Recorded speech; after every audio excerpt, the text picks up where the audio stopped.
So this is the follow-up to my customer's two-piece rear shaft for a 63 Caddy. And I know now, and stay with me on this, this is a 1963 Series 62 four-door with a 429 V8 in it. And so this is the big Caddy that, when you think about an old Caddy, like Elvis used to drive, it probably is one of them. So I changed the center bearing, long story short, that's why it's here. And it's back in the balance machine because after I did the work, I'm just going to make sure, I'm going to make damn sure that I send this back out operating as good as it did before. So we'll look at the tune-up first, and then we'll talk about what I did. So that's the transmission end. That's 3,000 RPM. It's zero, just like it was before. Center bearing, same thing. Nobody home at all. And the rear axle down here, zero again. So I found my early Caddy bearing box. This, like I said before, isn't my first go-round with vintage Caddy stuff. So we'll just take a look here. This is the best one I've ever seen, by far. Usually they're pounded to death. You know, they weren't as well cared for as this car, which this is obvious. This is the drive shaft and it looks this good. You know, it looks like it's a year-old car.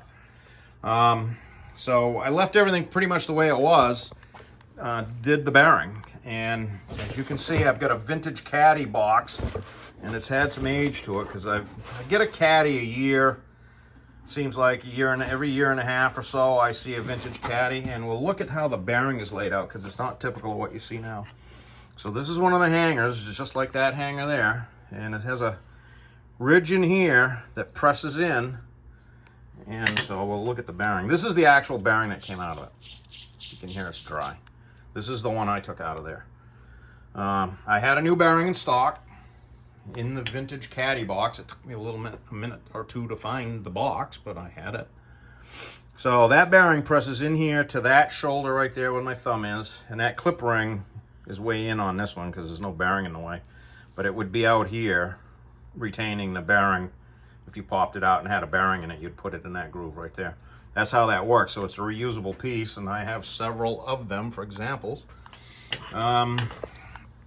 The tab right there that I looked at previously, there it is, and I bent that up, and we'll talk about the nut here in a minute. But a lot of, you know, I do due diligence on every job I do, but the things like this, you gotta really be careful. Like that slinger is irreplaceable, that tin cup is irreplaceable, that nut on the previous ones, that's the best looking one of them I've ever seen. Usually they're just chiseled to death. I mean, like badly.